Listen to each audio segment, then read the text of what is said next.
Hello everyone, welcome back to a new vlog.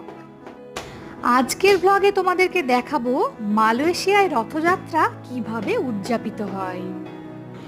বাড়ির থেকে 7 kilometre দূরেই শুনতে পেলাম একটা ইস্কনের মন্দির আছে, সেখানে নাকি রথযাত্রা উদযাপিত হবে।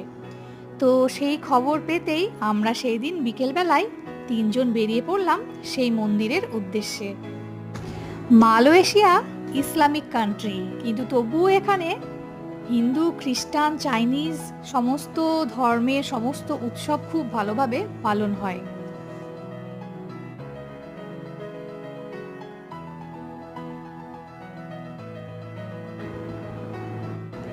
চলে এসেছে আমাদের গ্র্যাবে করে আমরা এখন যাব হচ্ছে সেই মন্দিরটায়। এই হলো সেই মন্দির। রথ অলরেডি বেরিয়ে পড়েছে 3টের সময় দুপুর।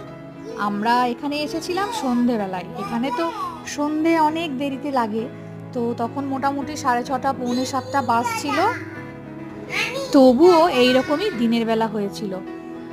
তো প্রথমে এসে এই ভিতরের মন্দিরটাতে একটু বসলাম সবাই মিলে।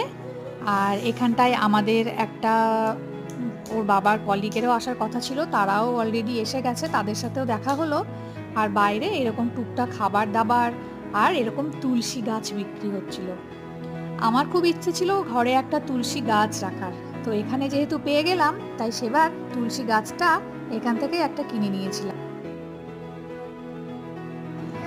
এইদিকে তড়িঘড়ি চলে গেলাম সেই দিকটায় যেদিকে হচ্ছে প্রসাদ বিতরণ হবে। আমরা তো ভাবিনি যে এইভাবে প্রসাদ বিতরণ হবে। পুরো রাতের ডিনারটা ওখানে সেরে এসেছিলাম। তো ডিনারে কি ছিল চলো তোমাদেরকে দেখাবো। এত লোক প্রসাদ নিচ্ছিল লাইন দিয়ে, মনে হচ্ছিল যেন আমি গ্রামের কোনো পাড়ায় প্রসাদ নিচ্ছি, কোনো এক আমাদের পাড়ার মন্দিরের বাইরে দাঁড়িয়ে প্রসাদ খাচ্ছি। পরিবেশটা যেন ওই রকমই ছিল। তো আমরা যতজন মিলে গেছিলাম সবাই একটা গোল টেবিল বুক করে পুরো সবাই পরপর প্রসাদ নিয়ে বসে গেছিলাম খেতে। এইরকম